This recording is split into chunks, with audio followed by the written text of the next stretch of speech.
live. Hello and welcome to Slamfire Radio for episode 241, January 25th, 2018. I am one of your hosts, Trevor. And I'm Adriel. And I'm Kelly. All right. Hello, everybody. So we're live. We're doing this live. Sure.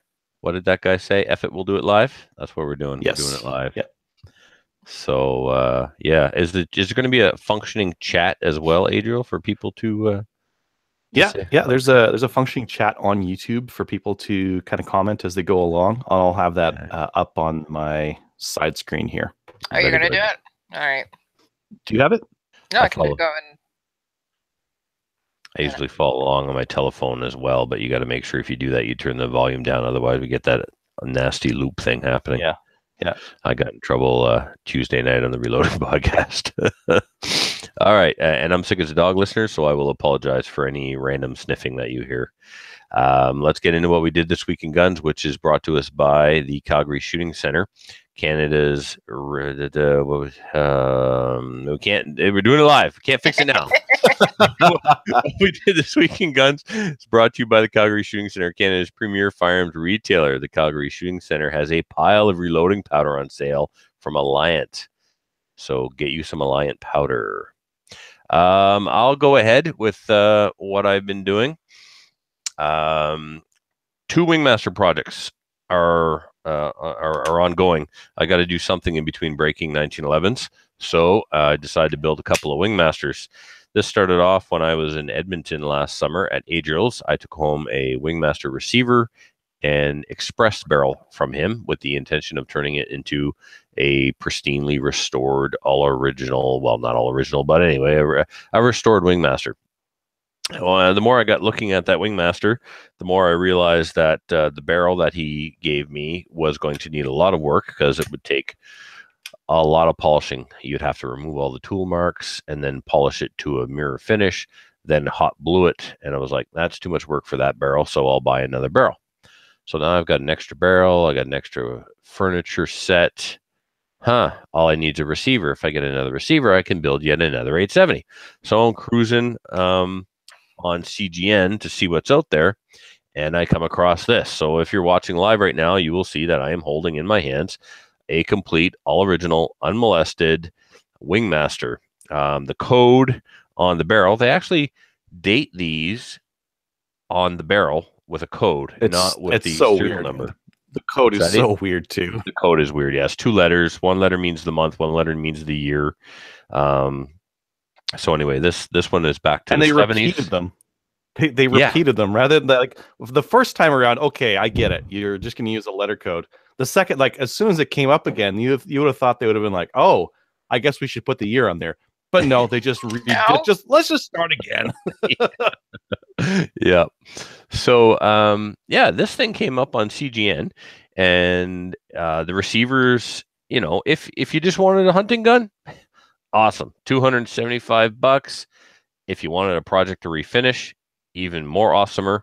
Only there's pitting on the receiver, there's pitting on the barrel, there's pitting on the slide, there's pitting on the magazine tube, but that's fine. It'll just mean more elbow grease on the polishing wheels at DC Armory. So anyway, $275. So I sent him a PM, said, can you email me pictures? So he emailed me pictures. I said, I'm interested. If you have it on Friday, we'll do a deal. He says, some guy just called. He's on his way over. I was like, oh, son of a gun. Then the guy was a no-show. So all of a sudden he comes back to me and the price has dropped by $25. He says, now it's $250.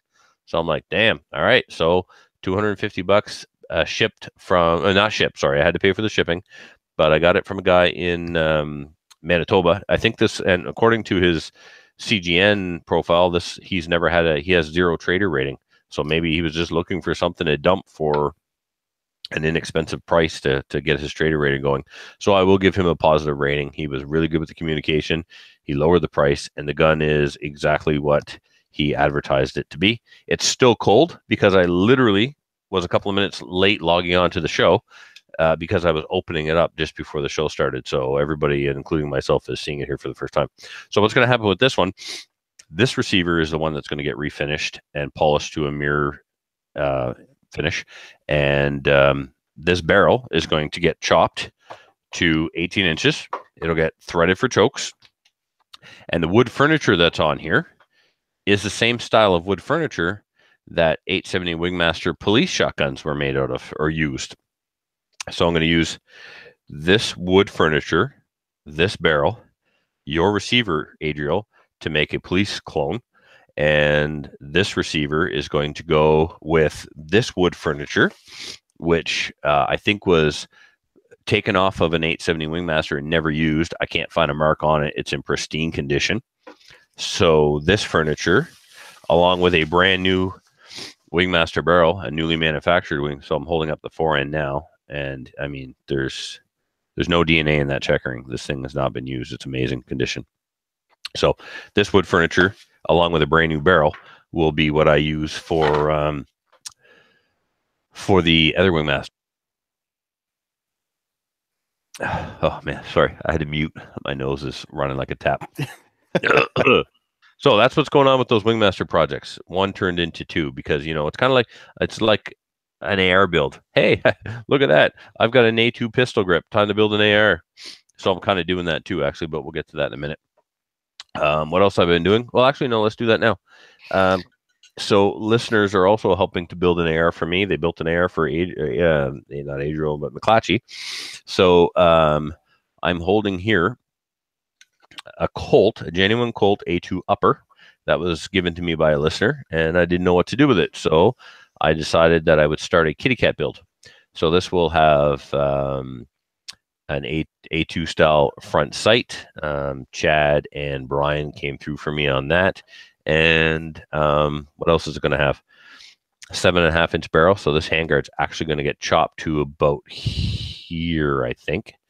So all of that will be gone because otherwise the barrel will actually stay inside this handguard. So until I can find a genuine DPMS kitty cat handguard.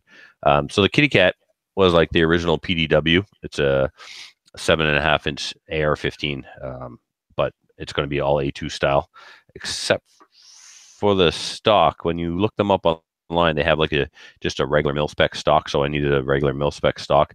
Normally what we take off of an AR to replace with an Altor or a Magpul. And yeah, so another listener today hooked me up with a buffer tube spring and buffer. And I got another listener who's also helping me with a buffer tube for my SLR build because, you know, that's got to get done too. The way things are going, this might get done before I actually get my SLR. So, yeah. Okay. What else am I doing?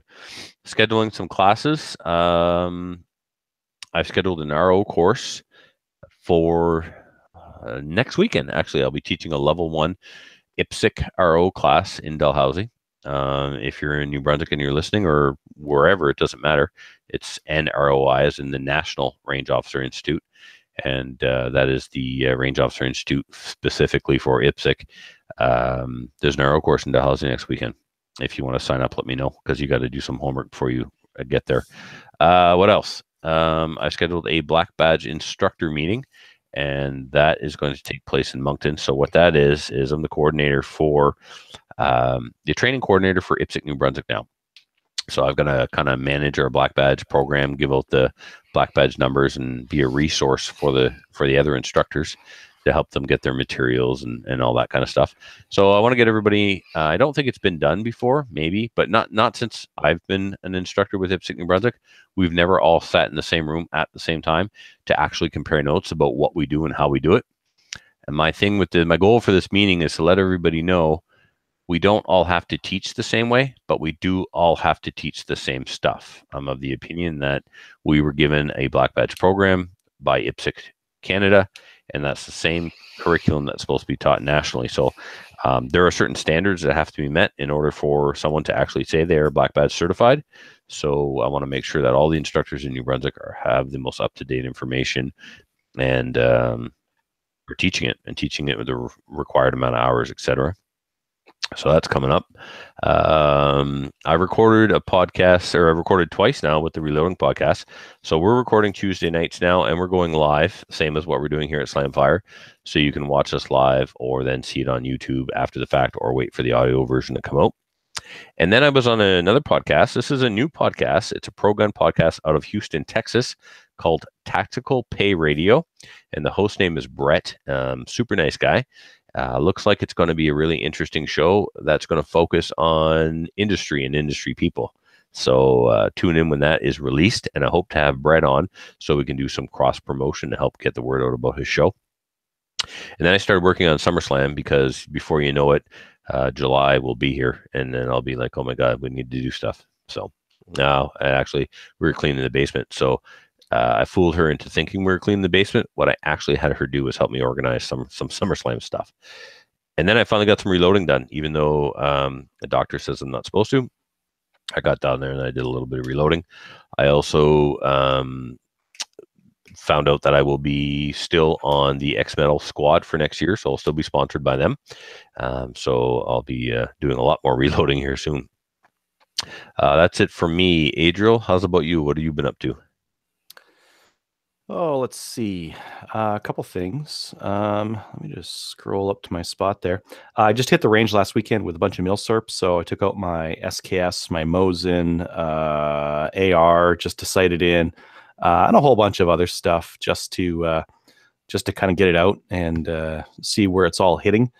It's all looking good. I ordered a new GoPro and I already got it. Where is it? There it is. Where'd you order it from? Amazon. It's not a GoPro either. It's a GoPro knockoff. It's a Xiaomi 4K, which is supposed to be pretty good. That's funny because you said GoPro, so maybe it is a GoPro. Yeah, it's So I ordered one of those. I put in a fancy trigger in my AR. So after last show, I was talking with Brian about his trigger tech. And I was like, oh, man, I wonder what I should get. So I went and posted on the Canada 3 Gunners Facebook group about saying, hey, what fancy trigger should I get? Peter from Saskatoon said, hey, I've got this Elftmann trigger. You want that? And I was like, yeah, of course I want. He said it was new in the box. And yeah, I saw that. I didn't know, but these triggers are amazing.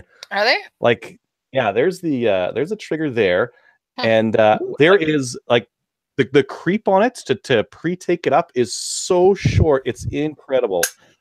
There's just none. So is it a single stage or a 2-stage?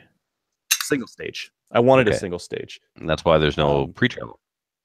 Yeah, absolutely no pre-travel. So there was a comparison of this on, I want to say The Truth About Guns, one of the blogs anyways, showing the pre-travel. And on this one, it's 0.02 inches. Which might as well be nothing. It's basically right from touch to go. It's incredibly short. And you don't play that game, huh? Which trigger do you got? This is the JP Industries single stage. Ready? Yeah. Oh, I saw some drag. Oh, saw a little bit. You saw the compression of the skin of my fat finger. Look. Oh, right into the camera. Ready? All of our listeners on the podcast, I can't see this, but we're watching Trevor's finger slowly inch forward on that creepy. Everything's a contest.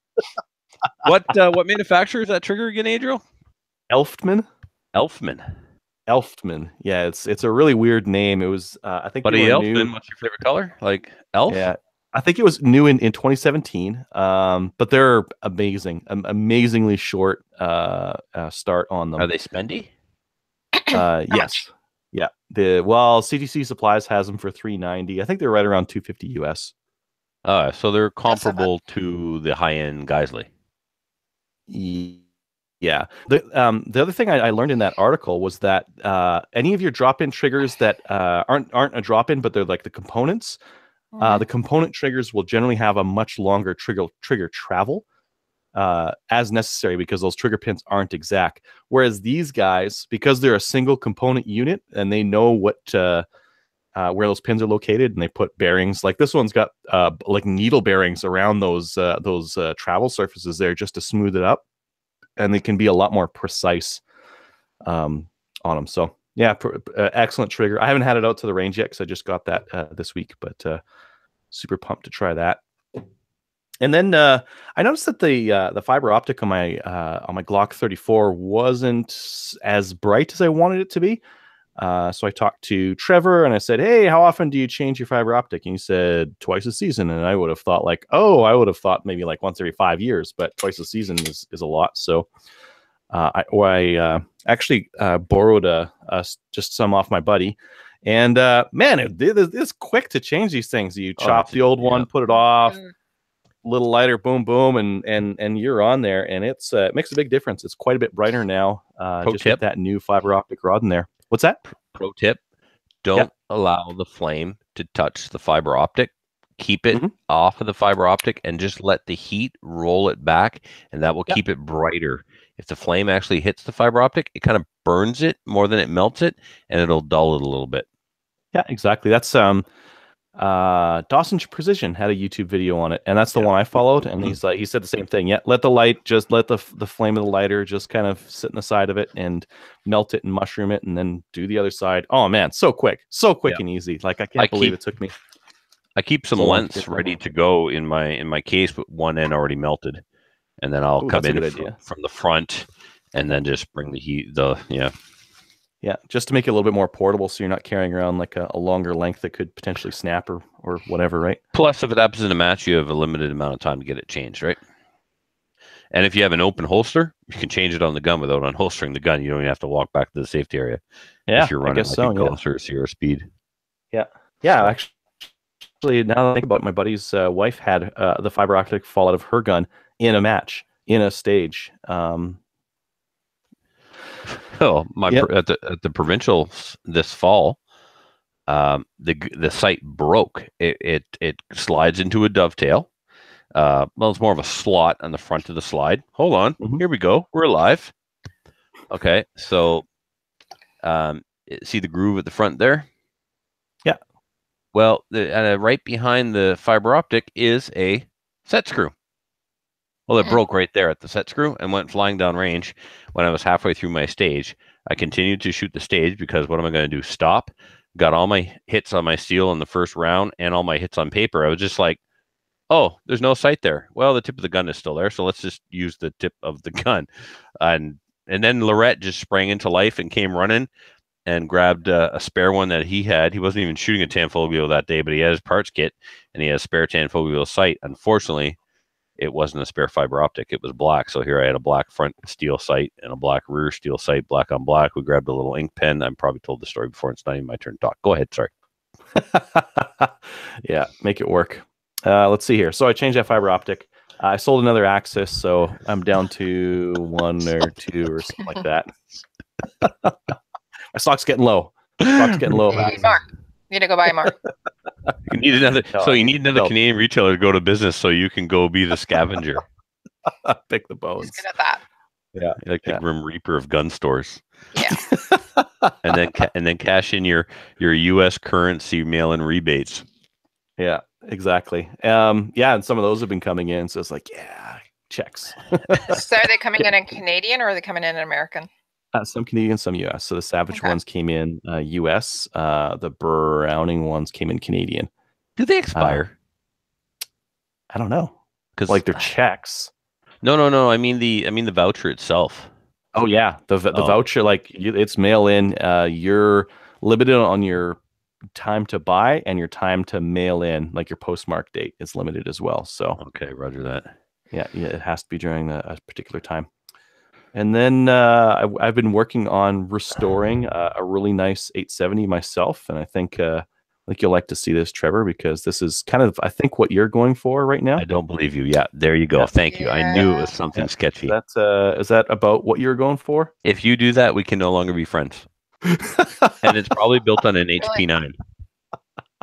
No, it's not mine. This is actually Dave's. We've had him on the show before. Dave owns that? Into the show.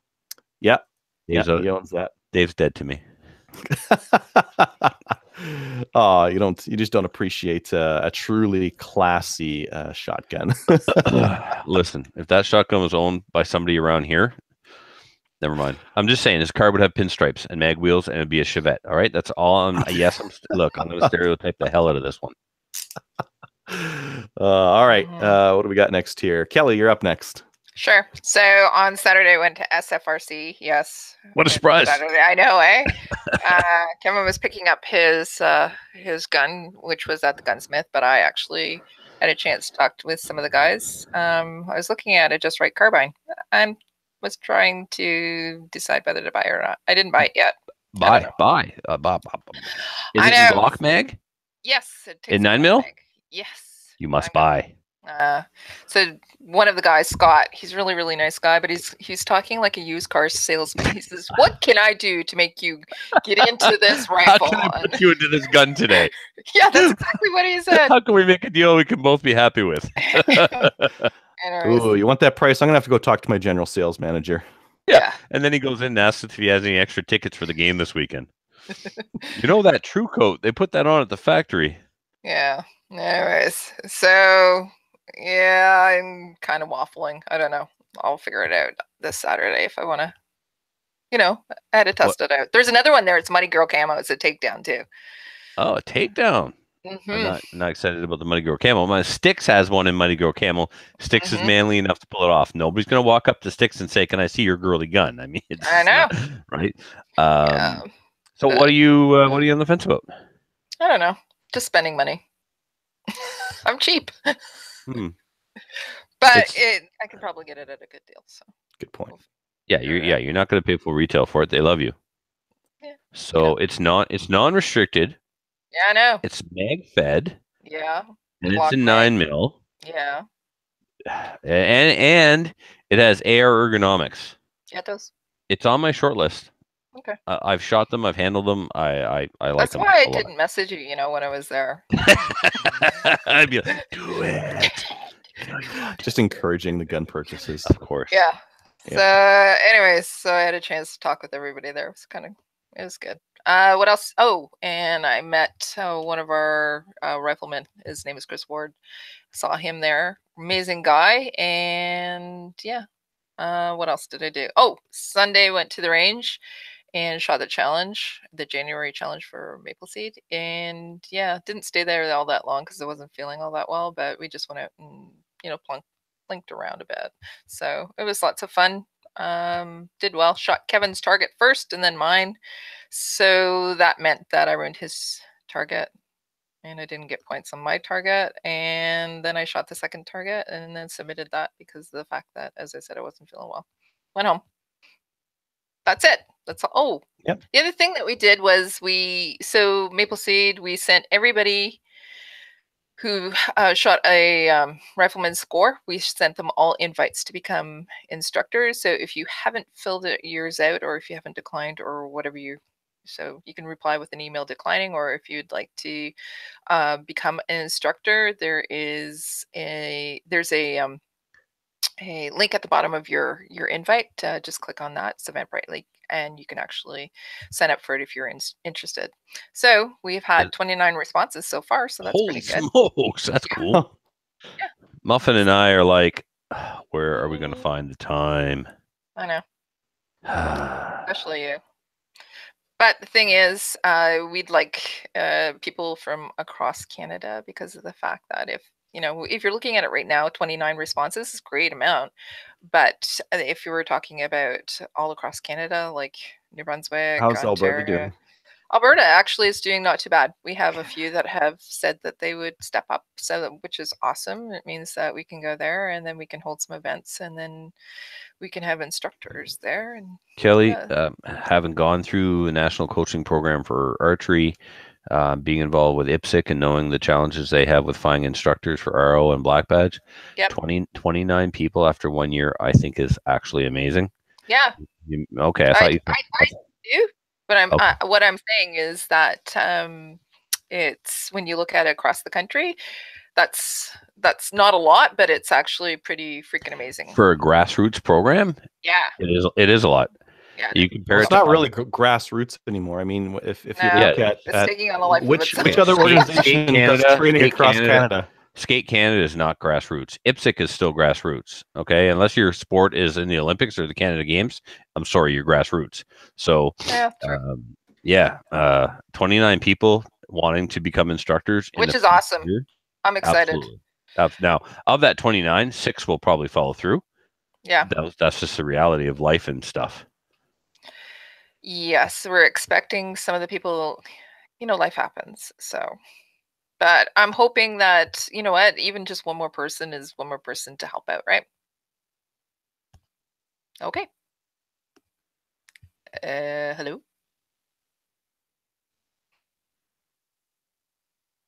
All right. Carry us along while I blow my nose, Kelly. Carry us along while I blow my nose. All right. So I'm going, okay. hello? Was that all you Oh. had? Is that all you had for? Yeah. That's pretty much everything. Yeah, right. pretty much. Yeah. So let's get into our upcoming events then.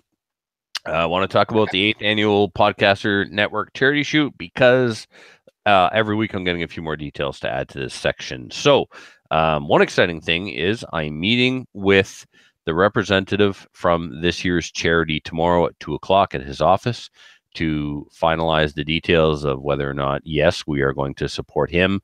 He works for a major business that always supports my club. So I'm also going to try and see about a sponsorship relationship between him and the event, what that would look like. But more so, just want to make sure that I know he's going to be comfortable with the podcasters raising money for his charity at a gun club, because his business sponsors our gun club SummerSlam event often. So I'm sure it's all going to be good. Just need to finalize the details before I announce it. And then if it doesn't work, well, we're going to have to start looking for a new charity, but I'm confident. So this year, God help me, if I survive, it'll be a miracle. It's a 3-day event. It'll start on the 5th of July and end on sometime in the early mornings hours of the 8th of July at my place. But officially, the 5th of July is a Furlaci handgun fundamentals class with McClatchy and myself instructing. There will be 15 spots. The cost is $100 per person, with 100% of that money raised going to the charity. The next day, we have a Maple Seed on July 6th. So that'll be Friday. Yep. And there are 20 spots. Costs $70 for adults, $50 if you're law enforcement or military, $35 for youth participants. Yeah. Can I add to that? Yes, absolutely. Jump in. Okay. So anybody who's a Project Maple Seed member themselves, or anybody who's a CCFR member, can actually get a discount on those as well, because we offer them across the country. So it's $5 per membership. So if you're a member of both of them, you'll get $10 off as well. Are you serious? You can stack your discounts. That's awesome. Yeah. Yep. So all the more reason to become a Maple Seed member and a CCFR member. Right. And for that, we're also going to be giving a portion of the proceeds to the charity as well. So cool. We're just deciding on the amount. We still have to get to actual New Brunswick. But yes, well, that's the thing. It doesn't cost McClatchy and I nearly anything to put on a Furlaci class. So it's easy for us to kick up the money. There's a lot of expenses involved in putting on a Project Maple Seed shoot. So no one expects a donation. This is just an opportunity to come to Lollapalooza and have a 3-day gun event and walk away with your rifleman badge and maybe a score of better than 237, but I doubt it, but I wish you luck anyway. Good luck. That would be beating Trevor. But yeah. Hey, do we get a discount for being part of Slimefire Radio? No, you get to pay more. You get the dumb tax. No, we're going to actually, I believe it's 20-25%. We'll be working it out so that we'll donate that to you guys. Well, there's no obligation, so just keep that in mind. So yes. Yeah, there's only 20 spots, so we'll let people know as soon as possible. We'll work it out, and I know that there's people that are looking for those. So only 20 spots means, as soon as it's open, sign up for it. Yeah, and I'll need that link to spread to the Rescuers Gun Club people, because they get annoyed when I organize events at our club and it gets sold out and they say, I didn't know. Well, yeah, it's going to be going out to you, Trevor, first, so and then but that's stuff we can talk about later. Absolutely. Good to move on? Yep. All right, so day 3 of the charity shoot will be 4 different events really, 5 if you include the smoked meat eating contest, because everything's contest. There will be bring your A game, lady. All right. Bring your A game. All right. Mini steel challenge. So this will be similar to a USPSA steel challenge. Similar as in it'll be the same stages. So either Smoke and Hope or Roundabout or Pendulum. It'll be those actual stages. You can look up online. You can see what they are. We're going to offer 3 divisions. You can shoot it with a 22 pistol. If you don't have a holster, we can accommodate you. You can start off of a table. 22 rifle.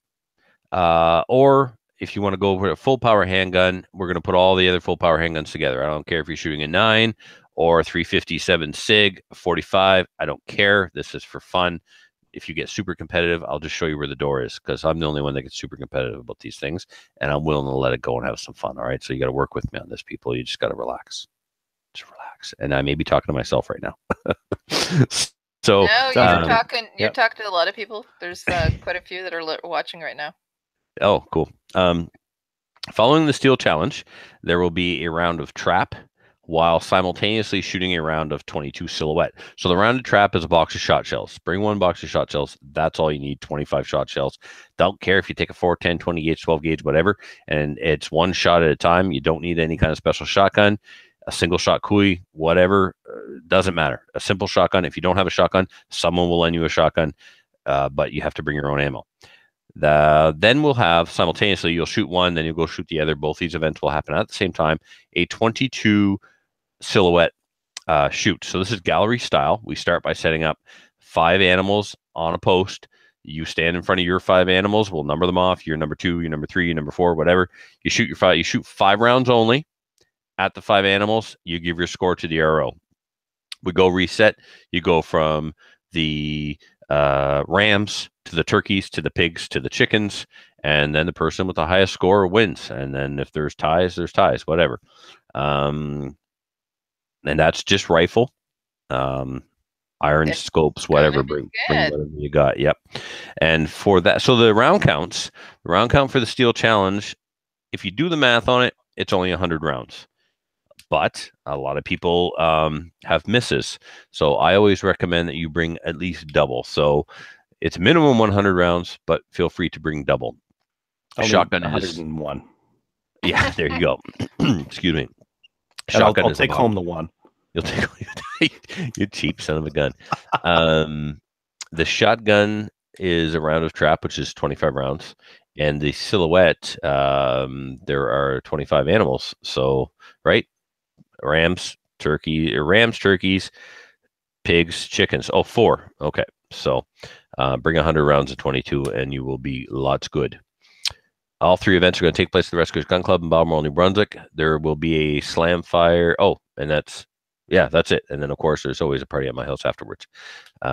If you don't watch the barbecue and your stuff catches on fire, I will let it burn and then pour beer on it. I'm not watching your food. Just ask Matt. Not Lorette either. Pro match tip. Watch your own food. Because when I get home after 3 days on the range, I just want to sit in the corner and be left alone with a beer. True story. So take care of yourself. Next event, there will be a Slamfire Radio and CCFR pub night in Edmonton, Friday, July 13th. We will be at what pub, Adriel? I don't know, like Brewster's or something. Brewster. Well, that's it. Same one we went to last time. We don't need to change it. Just didn't know what it was called. Brewster's. West Edmonton. We'll be at Brewster's in West Edmonton on July 13th. We're getting a lot of flack because that's Prairie Fire weekend. I apologize. I'm also going to be stuck in Calgary during Stampede. This just happens to be when I'm going out west. Then there's going to be a 2-day Furlachi Handgun Fundamentals class. There'll be fundamentals on the 14th and beyond fundamentals on the 15th. Round counts are about 250 per day. Cost is $200 per person. There are still spots available on both days. You can register for one or the other or both, but you need to pay when you register, and we would like people to start registering so that we can book our flights. We haven't actually actively looked for a range yet. Should we just go back to Bonnyville? Should we talk to Mark? We'll talk about this later. Talk to Mark. Right. Yeah. Okay. Are there any other events, Adriel or Kelly, that we need to announce before we move on? Nope. Oh, all right then. Nope. News. I have a news item here that I put in. It hits close to home. The RCMP to be sentenced in Moncton shooting spree that left 3 officers dead. So I'll just briefly read some of the details here. The New Brunswick RCMP faces sentencing Friday for labor code violations in 2014 in the 2014 Moncton, New Brunswick shooting rampage that left 3 officers dead. But a spokesman for the members says, excuse me. Oh, it's not going to work. Can somebody else read this? Because I'm going to be coughing the whole way through. All right, I'm in. As soon as it loads. Terry McKee of the Mounted Police Professional Association of Canada says what's needed is accountability of the force's top brass. The policing community as a whole is a victim out of this. This is purely out of a result of the incompetence of the senior executives of the RCMP. Constables Doug Larch, Fabrice Gavoden, and Dave Ross were killed, while Constables Eric Dubois and Darlene Gauguin were injured when gunman Justin Bork went hunting police officers in a Moncton neighborhood. So I guess they're getting charged for workplace violations because the AR-15 is PPE in these days. Well, I just have the whole thing is a huge waste of taxpayers' dollars to take the RCMP to court. RCMP to be sentenced. How do you sentence something that is a corporation essentially? Right? What are you gonna charge them a fine? Is the government going to pay itself? Yeah, None of this. Basically. Yeah, $100,000 fine, $500,000 to the University of Moncton for memorial scholarships, $150,000 to educational trust funds. So basically, take some money and donate to the stuff that they like. Yeah, but does that money come out of the RCMP's budget, which comes out of my tax dollars? So here we are saying that the RCMP frontline officers are undertrained and underarmed, and the RCMP's brass. The answer from the brass and the RCMP is, well, we're underfunded. Okay, so you don't have funding to train officers. You don't have funding to roll out the carbine program like you were supposed to after Maythorpe, Alberta shooting. And now we're going to take money from them and give it to a university for memorial. I'm not against the memorial. That's not my point. But if they're already underfunded, you're going to take money out of their existing budget. Either way, it's coming out of my tax dollars. This is charge and throw in prison the people at the top who run the RCMP, who are responsible for decisions that led to the men being undertrained and women being undertrained and underarmed. Why not hold them responsible? They're the ones making the decisions. Instead, we're just going to take money out of their budget. This is so Canadian. It's gross. If these guys were in the private sector, they'd be fired. Yeah. So, I mean, you might not get charged, but you get fired. Definitely. for slow rollout of workplace safety program. If you're not going to charge, I mean, of course, the charges would never stick because you can't. There was no criminal intent. You can't prove negligence, but you can prove incompetence. And because they were incompetent, fire them. And if the government isn't funding them appropriately, cut something else that is wasteful, like sending snow coats to Syria or whatever, and fund them appropriately. If the men that are running the RCMP really can't do their job because they are legitimately underfunded, well, then move up to the chain to the person who's responsible for making those budget decisions. The RCMP used to be known worldwide, globally, as one of, if not the best trained police force on the planet. Everybody recognizes the Red Surge. It used to be a point of pride for Canadians to say, yes, the RCMP is our national police force, and they always get their man. And now it's like, oh, we're going to take them to court, and then they're going to be sentenced. Or, I mean, we've let it slip because our priorities of a nation have changed. Exactly. That's the end of my go button moment on that. Are you good? I'm a little aggravated. You know, and some good people are dead. Let's at the end of the day, that's the most important thing we have to remember here is some good people are dead, and they shouldn't be. All right. Well, why don't we jump into something a little happier, and that is new gun stuff. Adriel, you've got a ton of stuff here. So what I would suggest is you go through it. I've looked at them, and the ones that you want to take. The ones that you want to assign to somebody, assign. I've got all the links open. Awesome. Yeah. Well, what I can do is I'll share it out here. Yeah. One of them was Iron Guns running into trouble with the Hex Mag 1030 round pistol mags. Now, I'm going to be that guy. Because I am that guy. Why? What? Well, we told you so. Yeah. So here's, I'm going to put my tinfoil hat on for a second here. Okay. There's another retailer that's importing these that was doing something with the RCMP that could all be above board. And now there's another retailer that's having problems with a risky item, which is a 1030 round magazine. Right. Well, So it could all be above the board. Maybe iRun Guns didn't like cross their T's and dot their I's on some part of this. The law is clearly written. A pistol mag can't be made out of a full size body. We have a guy on the show. What's that? Does it specifically say you can't make it out of a full size body? Yep. And that was posted on the CGN thread. It's in there. I was told this by a retailer, and when these first came out, Matthew and I, we had a conversation, us, the hosts here, about the wording on the mag, and we thought the wording on the mag was going to be what was problematic. But in fact, somebody else, a retailer, pointed out to me that this is going to get shut down, and here's why. Because pistol mags can't be made out of full-length mags. If it's a full-length mag... ATRS has a longer magazine, though. They're AT-15 mags. Right, but it's not a full 30-rounder. But it's not like a limited 10. Like it's closer to like a 20-rounder kind of a thing. It's closer to a 20-round, but it's not a 30-round, right? Your standard AR-15 mag is a 30-round body. So ATRS, excuse me, did it right. They made it longer, but not too long. Yeah, I don't know if I buy it. Well, I can find you the wording here. Hold on. Right. The body cannot hold more than 10 rounds. Let's see if we have the actual quote from the act. But anyway, that's what it is. The body can't. While you're pulling that up, if that's true, if the body can't hold more than 10 rounds, then the ATRS mag will be next. Well, they're not making them anymore, so no risk there. Really? How come? I don't know. Some problems with the molds or something like that. But the ones that are out there, people really like. Yeah, me too. But I wonder if I have to pin them. SFRC has some. Do you guys just say Preview Partisan? Like, is that kosher? Preview Partisan. They've got some stuff for pretty cheap. They've got the 308 for $382 per 500, which is very decent for. Sorry, Adriel, we're not coming back to this. Or no, I just want to leave you time to come to read up on it. Gotcha. Yeah, I just don't want to leave the listeners in alerts going. Wait, I thought they were going to finish that story. Okay, I'm looking while you're reading. Cool. Okay. And then they had some 5.56, but it's all sold out. It was $429 per 1,000. You know who's not sold out of 5.56? X Metal Targets, and you can buy it from me. How much is it? Is it $429 per 1,000?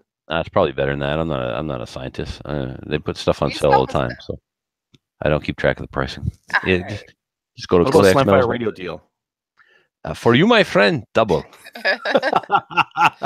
Damn it! I'm losing every time on this. Let me know when you hit the wording. I'll just keep going on here. Yeah, I think it's the best I found was a quote that said that a. Now, is that the quote from the criminal code, or is that a quote from the RCMP? Because the RCMP has got all sorts of wacky stuff that isn't actually in the criminal code. Quote them. I would quote the Firearms Act. Yeah. The body cannot hold more than 10 rounds. What's the body? The magazine? The magazine, yeah. However, I cannot cite the source for that quote, so we're not going to pass it off as saying that it's from any credible source. It's something I read in a post on CGN, but I thought the first time I saw it that it was copied and pasted out of the Firearms Act. Stand corrected. And here's why I'm skeptical of that. Like the body of a 530 will hold more. The body of a but it's even some of the 5. What's that? Anything that holds 30 must be pinned to 5. Anything that's a pistol mag must not be able to hold more than 10 with a pin. But like the body doesn't come into that. No, period. No pin. An AR pistol mag shall never be able to hold more than 10 rounds. So what about a Glock pistol mag that's been pinned? That's not a rifle. That's a pistol. That's a handgun, just like the AR pistol, which is also a pistol. Oh, yeah. So a pistol mag is a pistol mag. Yeah. Very good, Adriel. Very good. I hope they're not listening. You may have just screwed us all, Adriel. No, it's a pistol. Like an AR-15 pistol mag is a pistol mag. You should be able to pin it. Pistol mag, regardless of caliber. Yeah. If that pistol mag is used in a rifle, well, no, then sorry, I could have a 17-round Glock 17 mag pinned to 10, and I could be using it in my Kel-Tec Sub 2000. Then what? Not used in, designed and manufactured for. Yeah, well, there you go. Yeah. Anyways. Cray. That's an interesting one. We'll see what happens there. Anyway, it doesn't have to make sense. it doesn't have to make sense for the RCMP to ban it and to cause it for people. Yeah. So right now, everything in my house, except for LAR pistol mags, has a pin in it. My Beowulf mags are pinned. My Hex mags are pinned. I need to look into this ATRS thing. Good luck finding those. Yeah, well, if the logic that was applied to the Hex mag is sound, it will apply to the ATRS as well. Yeah. All right. The next one I've got up here is the T1X. Now we talked about this before, but now it's got a cost, and it's the Tikka T1X rimfire in 22 and 17 HMR, and they are $650. And I don't think that's expensive. And I'll tell you why. There are some factory 1022s out there that are this much or more. But that's a semi-auto, right? Right. But this is a Tikka, right? Yep. Yeah. So here's what the Tikka T1X is competing against the CZ 455. Which is a pretty nice rifle for around that cost, less than that cost. Less than that cost, but not a lot less. Yeah. Yeah. That's my thoughts. This is a Tikka. So if CZ can pull it off, Tikka can pull it off. Yep. Maybe. If this has a Tikka trigger and a Tikka action bolt, that'd be interesting. They couldn't have gone with the same action for the bolt though.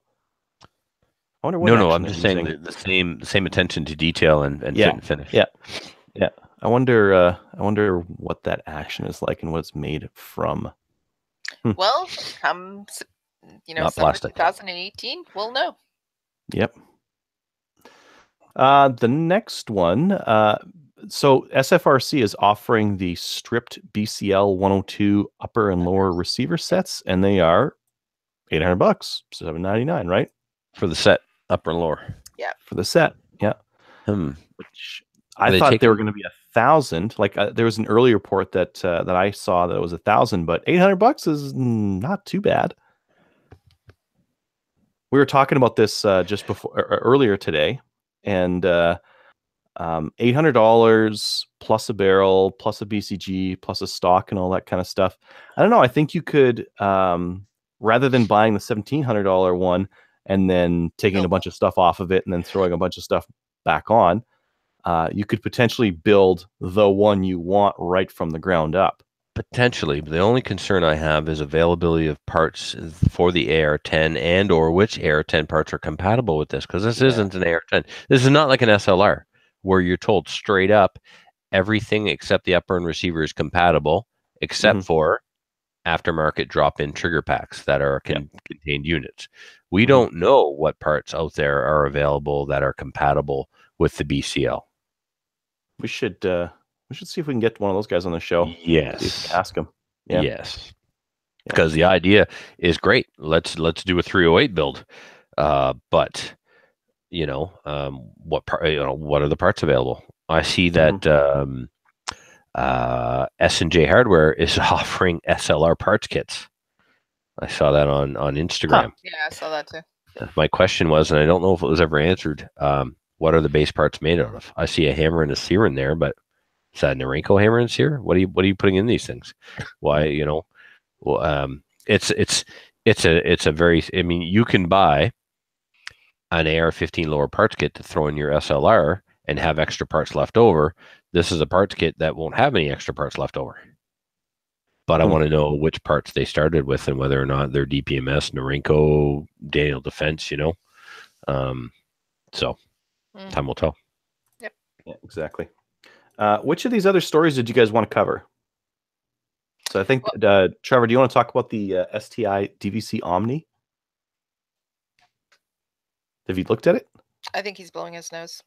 Oh, yeah. Yeah. Stand by. I definitely want to talk about the Omni. Stand by. All right. Well, I'll just open up a bunch of these links here, maybe while you're at it. And wanted to pull out the meme gun of SHOT Show, and I think that is this guy right here. Yes, I want to rage on that too. But you want to do the Omni first? All right. Well, let's get to the Omni first. So I love STI. I love Canada's STI importer, Freedom Ventures, right? I love Devin, Sean. I love working with those guys. I love spending money in their shop. I love STI. But this gun doesn't, I don't understand this gun. It's based on the 2011, right? So it's kind of like a 1911, but as we know, 2011s are not 1911s. We know that. It's been proven scientifically. So they took a 2011 and they put an RMR on it, and that's the way of the future. Everybody's getting an RMR on their guns. But then they put a ported barrel on the front. So I'm confused. Is this a competition gun or is this a carry gun? Because who's going to carry a gun with a comp? They're going to destroy their hearing if ever they have to use it. But I get it, you know. If you have to use it, your hearing is the least of your worries, but there are other options out there that you can use and not destroy your hearing. If it's no one's actually going to carry that as like a carry gun, though. So what are you going to use it? Are you going to compete with it? Because if you're going to put that up against, it's not allowed in the production division. It's not allowed in the standard division. The only place in IPSC or USPSA it's allowed to go is an open. And it's not an open gun. So I don't understand where this gun fits in the hierarchy of guns in the gun world. And I kind of feel like it's a gun that nobody asked for or wanted, but here it is. You could use it in 3-gun open rather than like your standard. You could, but why not just use an open gun in open? Yeah. How far away is this thing from an open gun? I guess the slide mounted red dot, right? It has a comp, but it doesn't have the proper comp. It has a red dot, but it doesn't have a red dot that sits mounted on top of the slide. When your red dot is attached to your slide, you have to track it the same way in the same planes of movement that you would sights. Only you're tracking one dot instead of a front sight, trying to line it up when the muzzle comes back down with the rear notch. When you use a true open gun, the sight is mounted to the frame, so it doesn't move with the cycling of the slide, so you don't have to track it through recoil the same way you would. So yeah, it's a red dot, but it's not a huge advantage red dot like an actual open gun. It has a magwell, but again, doesn't really have an open gun magwell. So yeah, I don't know where. I mean, okay, and so not everybody's in the competition. Hey, if you want to buy this gun because it looks like something that Deadpool would carry or the Punisher, have at it. Spend your money. Shoot it, enjoy it. You'll love it. It'll feel great. It'll work great. But it doesn't really have. It's not a carry gun. It's not a dedicated competition gun in my mind. I know. Yeah. Yep. Iron Guns is bringing in Glock. I didn't even know there was a thing. Glock. I didn't know it's a thing either. It's got to be. It's got to be a conversion. Glock's not making a 22, are they? I don't know. 350. That's cheap. 350 US. Yes, that's still cheap. You want it, so it's going to be almost double Canadian, right? No, it says for Canadians. So let's see. It's US dollars. Yeah, so 350. Yeah, 350 US. What is that? Until January 31st. Yes, in CAD, $430. $430 for a Glock 22. That's still cheaper than buying a Advantage Arms 22 conversion kit. Yep. But if you buy the Advantage Arms 22 kit, it's to go on a Glock you already have with a full caliber barrel. If you buy this is all you get, unless then you want to buy a Glock upper, which it's. And isn't there a Glock clone in 22? One of the guys at New Shooter has one, I think. Really? Yeah. I think George has one. It's a 22, and it's kind of like a Glock clone. Might have mentioned. Oh, that was gross. Kleenex is squishy. Okay. Sorry. All right, there's a Glock for 350 US. Too much information. There's that guy there. All right. Troy's got a side action rifle now. It's got a big bolt on the side, and that's how you run it. Pump AR now, bolt action AR. And these aren't the only guys with a bolt action AR. Somebody else on Instagram had one, and I asked why. Were they in the UK? No. It was like an American. I think this is a UK thing as well, and potentially an Australian thing. Yeah, this is definitely a UK thing though, because their ARs over there have no gas system. Yeah, so they shoot their cycle. Yeah, bolt action like that. You know, I get it. If you can't have an AR, you can't have an AR. But if you want a bolt gun, buy a bolt gun. This is not going to be as inherently accurate as a bolt gun. No, but it would be fast shooting. How is it faster than any other bolt gun? Well, because I assume it's just front and back. Is it just a straight pull? I see a notch there. I'm not. So you're going to give up accuracy for faster cycling of a manual action? Well, okay. So imagine you're in like God forbid you're in the UK and you can own just like real crap guns and just nice shotguns and your bolt action hunting guns, but you want to own something tactical and like actually shoot more than one round every 10 seconds at the range. This would be it, right? No. I get. Yeah, I'm kind of with Kelly. No. Well, what else would you get? Well, how about a Remington 700 and a TAC 21 chassis? Oh, that's for like long range. What about something that's short range or faster? You can get a Remington 700 in a multitude of calibers. You can get it in 223, which is what this is. This one has a 30 round mag too. Depending on where you use it. Yeah. Oh my God. So yeah, but if that mag, okay, well, yeah, but if that mag fits in an AR, I can't use that mag. Nope. In Canada, this will still be restricted to a 5 or 10 rounder. Yep. Yeah, it's not an advantage for Canadians unless they said this does not take AR mags. It's its own, which is what they should have with the power. They should have gave the power. There should have been 2 versions, and one of them should have had a proprietary mag. Yeah. Yep. With and like the rear rib filled in or some weird stuff. Some weird stuff. Yeah. Yeah. You listening, Troy? Get on that, would you? Okay. Let's keep going here. The Mossberg 590M. Did we talk about the Remington mag? We did, and I pooped all over it because I prefer this thing. I prefer this thing too. Ugh. We know that the Remington clones that are pump action mag fed shotguns don't work. So why is this Remington one going to work? I don't think it is, but this is a Mossberg, and Mossbergs are different. And as soon as I saw this, not only did I like it, I thought, who's going to make a 25 round drum? Well, they've got because they're going double stack on the box mags. They're able to get 20 pretty quick. Wow. Yeah, so 20. I actually saw this come up on a 3-gun page. Imagine you just rock one of these guys with 2 20-round mags. You're done.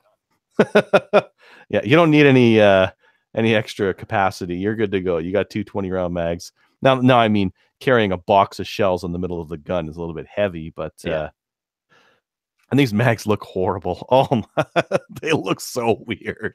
Yeah, they had to get to market for SHOT Show. Yeah, they had to get out for SHOT Show, but they're probably strong. They got lots of reinforcing ribs on them and that kind of thing. Yeah, because if you drop it after firing 1 round, there's a lot of weight in there. Imagine if it's full of slugs. Oh my goodness. Oh yeah, it would. It's 20 ounces just in slugs, right? Yeah. I still want a drum. Link is broken. Okay. Still want a drum. Which link is broken? What are we on to? Yeah. They have a Mossberg also has a precision rifle on their Patriot, but who cares? Yep, I concur. And here is the reformation. So this was the secret sauce gun that was not a gun in the States, and it's not a gun because it has straight rifling. Falls under what's called any other weapon. So it's not a shotgun and it's not a rifle because of the rifling that they put into it. It's called any other weapon. And it shoots, 4 inches at 50 meters? Nice. Yeah, it shoots these little brass Nerf footballs. If you've had like one of those Nerf footballs that you threw like in the 90s, that would look just like this. And that's what they've got for this guy. This is again something no one asked for. If you want a short barrel rifle, you're going to want one that's accurate. You'll pay the $200 tax stamp and you'll wait. This they made it just to say, haha, they're sticking their finger up to the government. Look what we came up with. We came up with a gun that we can sell and not have to pay you a tax stamp. Sure, you can't hit anything with it, but we did it, and it's $2,000.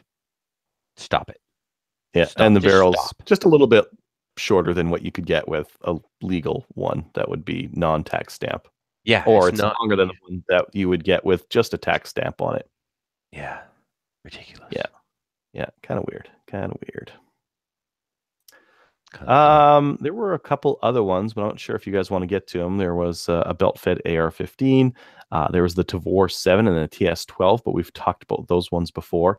There was also the T&W Aero Survival Rifle, or ASR, in 22 Win Mag. No, not Win Mag. Winchester Rimfire Magnum.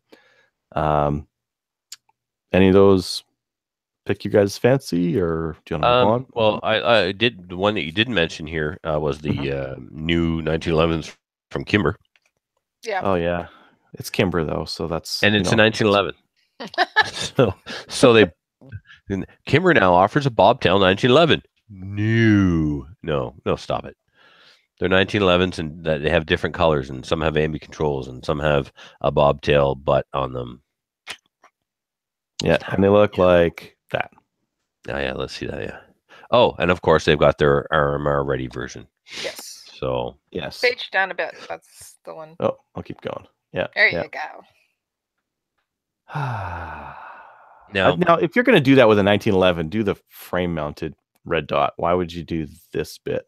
Because that's what everybody wants right now. You need. Yeah, but that's on like a proper carry gun, not a 1911. Yeah, fair. But somebody might carry this. Really? Yeah, I mean, they want 20 pounds in their pants. You want something that's heavy and unreliable? Well, there, and it has a red dot on it. Cool. Not just that, Adriel. Look what they did to the front of the gun. They put an optic on the back of the gun, which adds weight to the back, and of course we got to balance it out by taking weight off of the front by porting the slide. I don't understand that. Well, there's that, and then there's another one I'm looking at here that has like an iron sight on the back, an iron sight on the front, and then like a red dot in the middle. Yeah, and a lot of guys actually prefer that. The rationale being, if there's no co-witnessing and your red dot fails, what are you going to do? Your gun is done. So if you've got some kind of co-witness thing going on, it's like guys who run an optic on their AR but keep their irons up all the time. You don't have to stop and put them up. They're already up if the battery dies. Now, I find that sight picture very, very busy, but if I had to carry a rifle for a living, I'd probably learn to get used to it. I would just get a real nice rugged optic. Spend $2,000 on a really nice rugged optic. I don't know if they've made an optic more rugged than iron sights, though. Well, no. And 1 is none, and 2 is 1. Just carry another gun. Well, there's that. Because 1 is not. What is this? Did Daria make a bullpup shotgun? Yeah, there's the Turkish space gats. These are the the bullpup 12 gauges that Daria is putting out. Oh, at least they're not putting the sights on backwards anymore. That's good. Yeah. Didn't somebody else make one too that looked like the T97? Well, yeah, the Norinco. The Norinco, that's been out for a while. That's the Puma K12. You don't hear much about that thing. Not really, no. And of course, this will have its own proprietary mag, like every other model of Daria 12-gauge semi-auto shotgun. Maybe. It's got the little like locating ribs on there to like stop over travel, so maybe. This is neat looking. I still want a Mark 12. Neat looking? Neat looking. Neat looking. Okay. Yeah. You don't think it's neat looking? It's looking. Yeah, it's looking awkward. Really? It's looking awkward. Look at the bottom one. The bottom one that has the barrel shroud. Look at what they made for like the front of the foregrip in front of the trigger guard. They just took a Fab Defense AFG and stuck it on a rail. At least the other one above it has a proper handguard. Yeah. That is a Fab Defense AFG. I used to have one on my VZ58 with all my other Fab Defense furniture.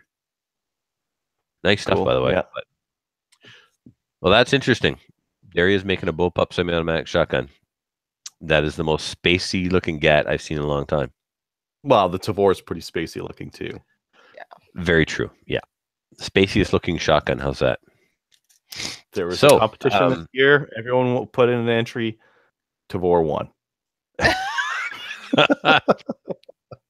So we have to make a choice. We can go on to the main topic, which we don't have because our guest had to bail, or we can finish up those last few items and wrap up the show. What do you guys want to do?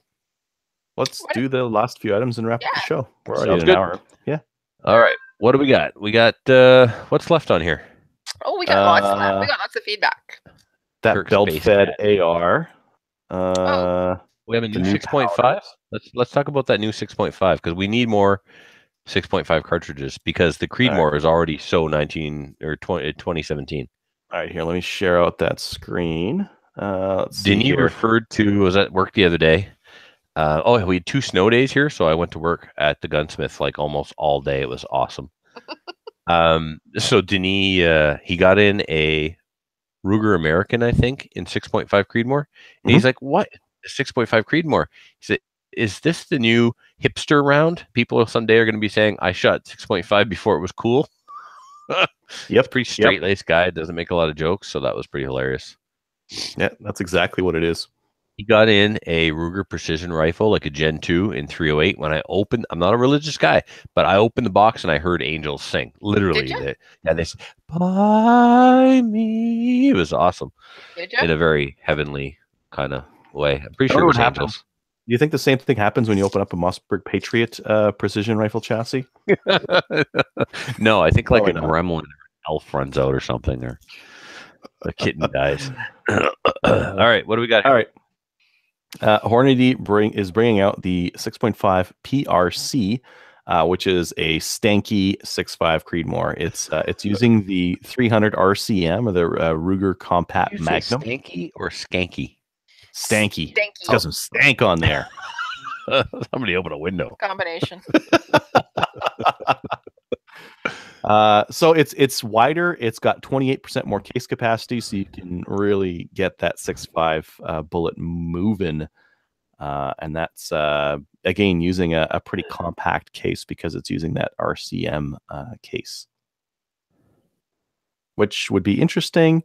I think 6.5 is already pretty hard on a barrel.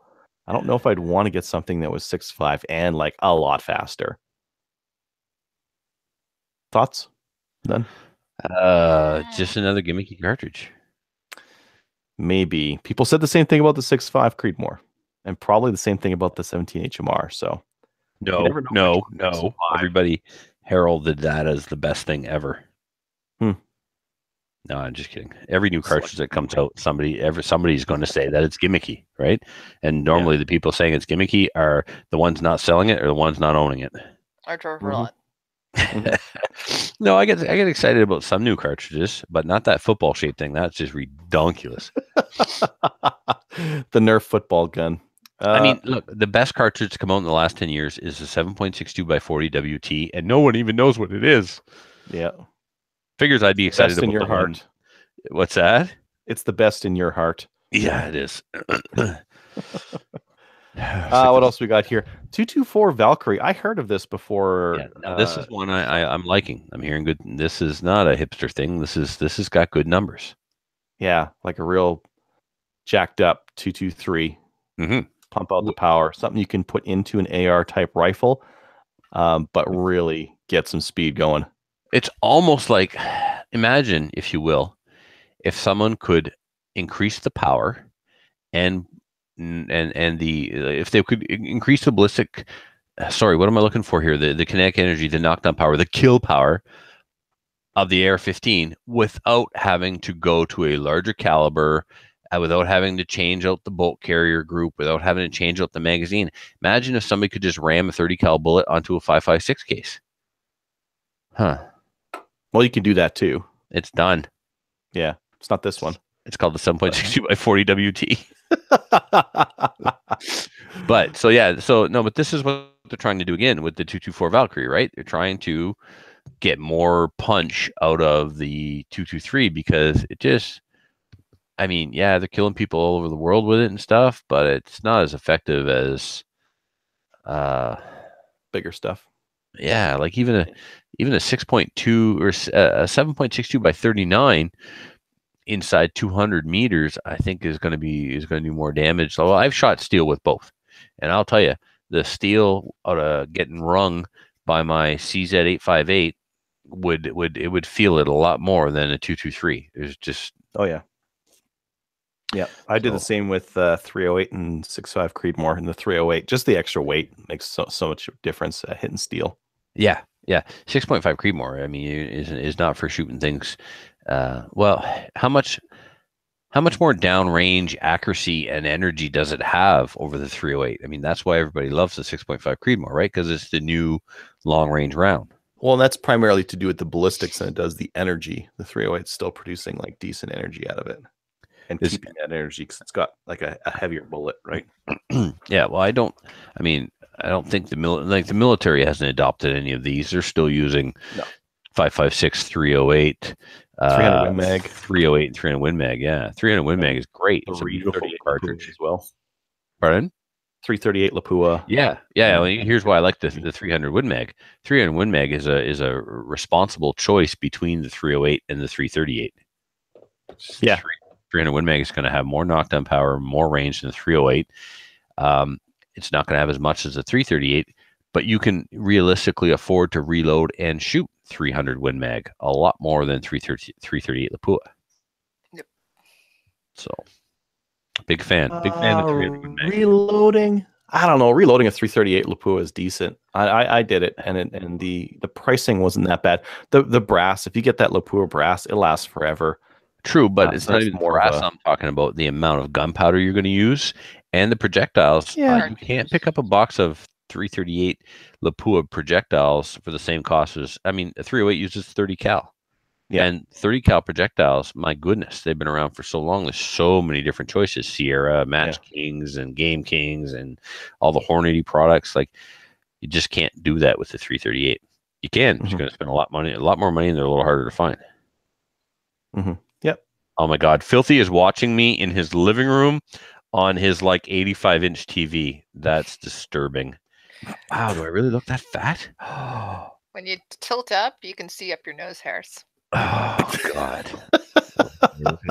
Just saying. All right. Moving on from there, we have a couple of other cartridges. There's the 7.5 FK field pistol, 95 grain bullet, 2000 FPS. That's interesting. I don't know if it's something I would get. There's the 6.5 SOCOM that has a polymer case, so that's kind of interesting. I know that that's been tried before. Maybe someday we'll get there. And there was an AR-10 with 4570 cartridges. So if you really want to kill your shoulder and see what your carbine stock is made of, try that out of your rifle. All right, let's see. What else? What other news items do we got here? IMR is bringing out some new powders. They've got a new line of pistol powders. Oh, I like this. This is for people like me. Can I have the blue one? What powder you reload with? The green one. My 308 uses the green one. My 223 uses the red one, and my 3030 uses the blue one. They color coded it for me and Bubba. Wonderful.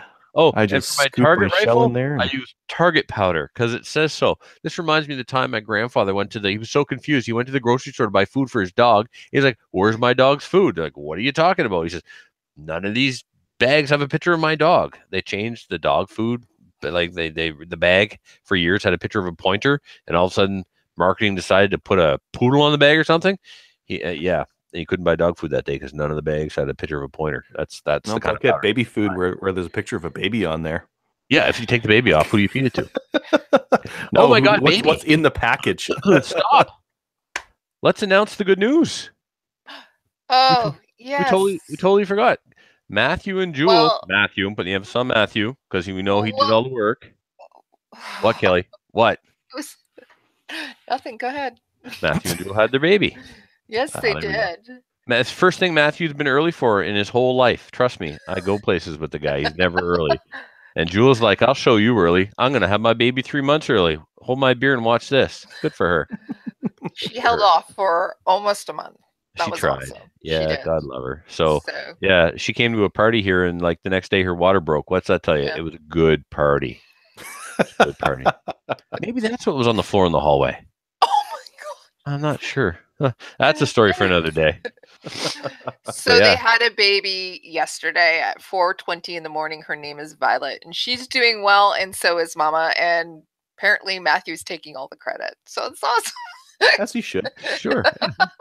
Adriel, you got 2 kids, right? Yeah. Good job, man. I did most of the work for one of them. Kelly, who had your kids? Was that you? Did you do that? That was You had- me. That was That's you? all Okay. me. Remember? I remember. Kelly's children were immaculately conceived. You're damn right. Let's see here. I'm gonna pull up this this weird looking AR here. This is a belt fed AR, which I think they've had before, but this is the MCR belt fed AR-15. What are the rules around this? If you get the ammo that's got these links that kind of fall apart after they go out, can you just like link a big belt and shoot it? No. Also, on last week's show, you guys were talking about a belt fed gun. Yes. We can't use reproduction belts. We can only use. I thought it was just originals. Yeah, original. You can only use original belts. Yeah. Yeah, because I remember when I was talking to Ryan, because he brought the M1919, remember, to the charity shoot. Yeah, he wouldn't let Filthy, or somebody wouldn't let Filthy shoot it with his helmet on. Really? Yeah.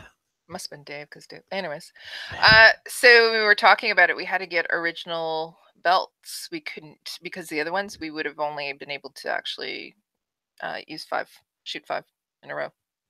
So how do you pin that those belts? Do you put a rivet in it, or do you just chop them into 5-round lengths? Yep. Yes. Yep.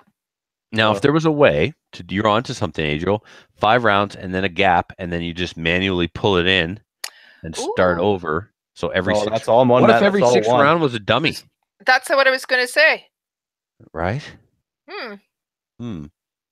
No, because the belt, you'd have to permanently fix the dummy so you could never take it out. This is true. That would probably listen. There's industrious people out there that will figure. What the hell is that, Adriel?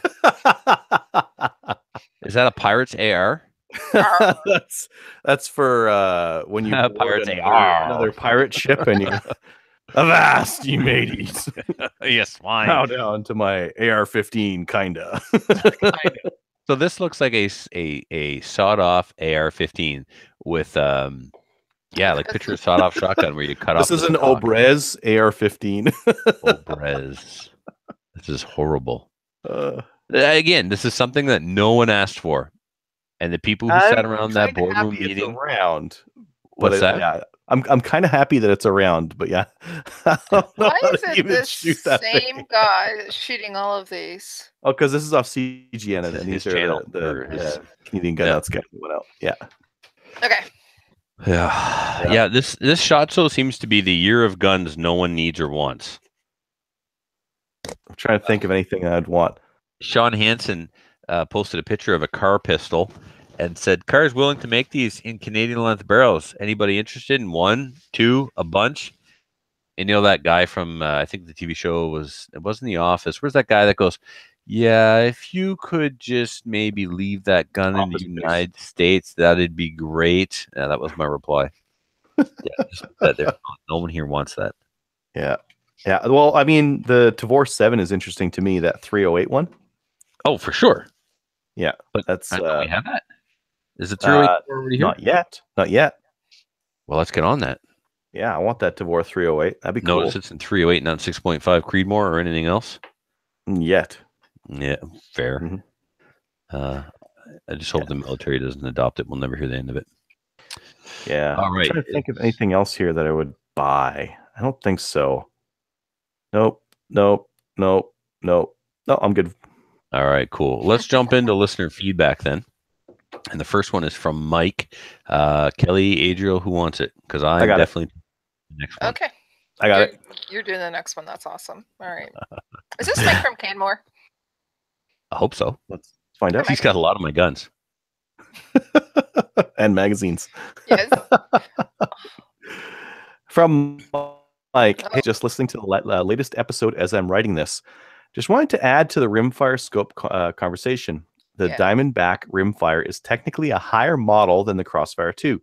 Yes, it Vortex is. models run Crossfire, Diamondback, Viper, Razor for the most part. Yes. And a variety of Vipers. Yes, the PST, HST, that kind of thing. Yeah. That being said, I don't... Not scopes. What's that? It sounds like taxes, not scopes. HST, PST. Stop. But the Diamondback on sale at Cabela's would be a great buy. Another thing I always feel is worth mentioning is the Vortex warranty is arguably the best there is. I've been listening for a few months now and am enjoying it. I heard about you guys through the New Shooter Canada podcast. One topic idea I would have would be introduction to AR-15s, which I think we've done 2 times. We can never do it enough times. When I build my kitty cat, we'll do it live on the air. I'll actually assemble it on the air. It'll be a how-to Slam Fire special edition or something. I don't know. Sweet. Yeah, let's do that. I'm starting to get interested in building my first one. Maybe you could go over parts needed to build, price range, favorite parts, and whatnot. Not sure if you've covered this in the past or not. Anyway, the entertainment. Tunes right now and leave a review. Thanks, Mike. So cool. Mike goes back through the catalog, we've done it a couple of times, right? So he can listen to those. But Trevor, you're gonna build it on air, right? That'd be cool. I walked George Hatch through to assemble one on his show once. So you did, didn't you? Yeah. So. And thanks from New Shooter Canada. Yeah, that would be cool. Okay, so this next one comes to us from Ginger Snaps. Since the Bolivar will not be attending the charity shoot, I would like to announce my chances of going just increased. I will bring MG34 and the guy who owns it. Also sending Hooked on Phonics to help you folks on reading. No, Photastics. Oh, sorry. Not Phonics. Photastics. Yeah, see, it's your brain, when you know how to read, automatically fixes words for you. I'm doing my best to read this as written. So thank you, Adriel. Also sending Hooked on Photastics to help you folks on reading my easy emails. I'm sure you will butcher this one too. NASA called. They want you back. New Year resolution. Get Trevor to rage quit. Challenge accepted. Oh, you didn't quit there. No, I did not. I did not rage quit. Now, reading Ginger Snaps' emails is enough to make anyone rage quit. But yeah, so you send on that Hooked on Photastics as soon as your wife is done reading it to you, and we'll pass it around. So if you would like to send us an email, you can do so by sending it to slamfireradio@gmail.com. We have 2 iTunes reviews and 1 Podbean or Bean Pod or some awful freaking app. We get an email that says, you have a review. You start reading it, and then it says, to read more, click here. So you click there, and it just brings you to the homepage. So I log in with our Slamfire account. I go to our page. Nowhere, anywhere can I find how to read a review or even how to leave a review. So whoever left that review, you were a much smarter man than I, and we appreciate it, but we couldn't actually find it to put it in the show. That being said, we do have 2 from iTunes. So this first one comes to us was on January 19th from What Your Beef, and it's 5 stars. Title: Awesome Podcast. Review: love hearing about new products coming out. Well, you got your share tonight, didn't you? And all Canadian firearms news. 10 out of 10 would recommend this to all my friends if I had any. Oh, well, that's awesome. Thank you, What Your Beef. Kelly, would you like to take the next one, please? Okay, sure. Just switching over from BeanPod. It's from Styler 505. If you find how to read that while we're on the air, I'm gonna close the laptop and go have a beer. I'm out. Okay, so Styler 505 says it's really sad hearing no new podcast reviews every week. So here you go. Good podcast, he says. Oh, I feel it in my heart. Me too. Yeah. Good title. Good podcast. Bean. So 12 hours ago, he sent I don't know who it is either. It says, I started listening to Slamfire Radio in October 2017 and have steadily been working my way through older episodes. I really enjoy the show. It's a good way to blend news. And then that's it. That's all I got. So again, the review that we couldn't finish reading. Yeah. No, just that was it. That was the whole thing right then and there. Yeah. Oh, yeah. Don't worry about it. Yeah, fine. Good.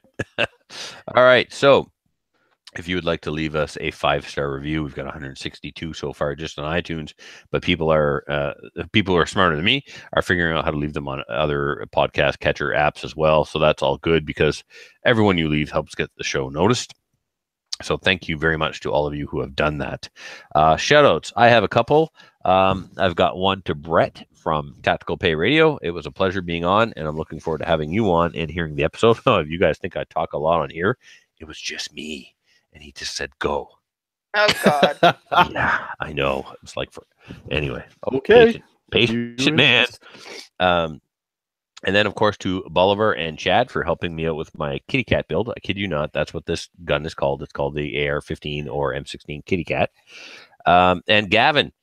Gavin, you're dead to me. And I hope you bring home herpes from SHOT Show. Oh, nice. I think it was Benny. More herpes? Yes, more herpes. This, everything that happens in Vegas doesn't always stay in Vegas. Remember that, Gavin. And Benny, get me that bracelet. All right, pal? Okay. Adriel.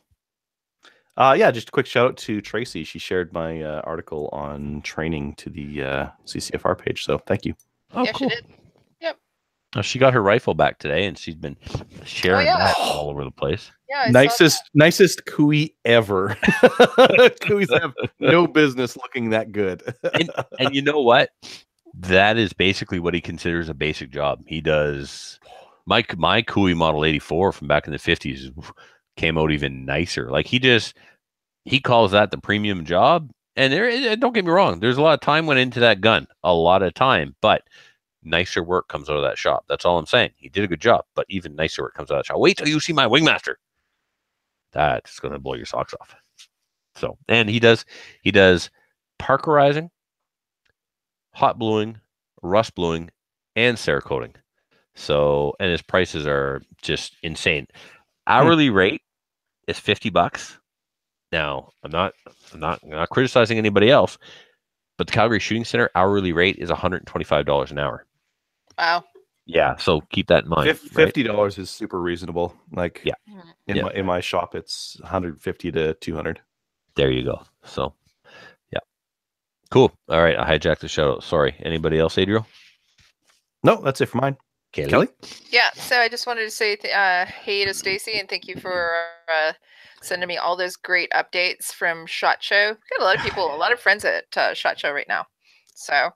And frenemies. Also a lot of frenemies at SHOT Show. Sure, okay. I was getting a lot of pictures at 5 o'clock in the morning. I'm just saying, a lot of pictures. A lot of hashtag Trevor sucks, a lot of middle fingers, a lot of people with their arms around Yolanda. Is that why Gavin is dead to you? That's why Gavin is dead to me. Anyways. So yeah, she was just telling me that she went out to shoot today with Lucas and Rod. So yeah. Anyways. Do you guys want to go to SHOT Show next year? I think we should. Yeah, I think we need to. Do you know there's more people there now that I know than anyways? I'm just saying. Yeah, I know. You're right. No, Kelly. We are the only ones that are not there. You're right. Everyone else we know is there. Yeah. So what and the hell's that? it's exam week and turnaround week, and I literally have nobody showing up because none of my kids have exams. So who's going to miss me? They're all at SHOT Show. They're all at SHOT Show. Yeah, they are not at SHOT. So, and Brian's not here, so he's at SHOT Show. He's at SHOT Show. No, he's not. But anyway, he's too busy posting gym selfies to be at SHOT Show. Patreonies, we got a new one this week. Charlie H, thank you for becoming our latest Patreonie. That makes 80 total, guys. That's probably more Patreonies than any other pro gun podcast in Canada. Not that I'm comparing or being everything's contest. We're winning that one. Anything else before we sign off? All right, going once, going twice. Sold. Get out there and join some firearms associations like the CCFR or the CSSA. Remember, it's important to support those people that support you. If you don't know what they're doing, what are they doing? Ask. Follow them on social media, and you'll see all the great work that they're doing. Not all great work happens in the legislature. There's a lot of support of gunnies and programs. Take, for example, CCFR's contribution to Project Maple Seed. They're the national sponsor. They're one of the reasons why Project Maple Seed can get coast to coast. So what is CCFR doing? supporting programs like that so that you as a shooter can get out and experience new things. That's just one of the many examples. CSSA is doing all kinds of stuff too. So remember, get out there and support those people that support us. Go try IPSC or one of the other action shooting sports. Go bust some clays, take a maple seed challenge. Go ahead, I dare you, beat a 237. I double dog dare you. Shoot a 3-gun local club. Just get out and take someone new shooting as well. Get out there and be active. Use it or lose it. That's what we got to do in Canada. So be sure also to check us out on Gun Owners of Canada. We've got our own little forum over there where you can post questions about the show that we will ignore for a couple of weeks until someone reminds us to go over and check. I'm in there at least once a week. Is there caffeine in cough syrup? I feel like there's caffeine in cough syrup. Oh, man. Actually, there is. Sweet. I'm going to make some flaming moes later. Go like us on Facebook because we're at 1829, which is a good year. And it was John Moses Browning's birthday on Tuesday also, by the way, in case you didn't know. True fact. True fact. See you next week, everybody.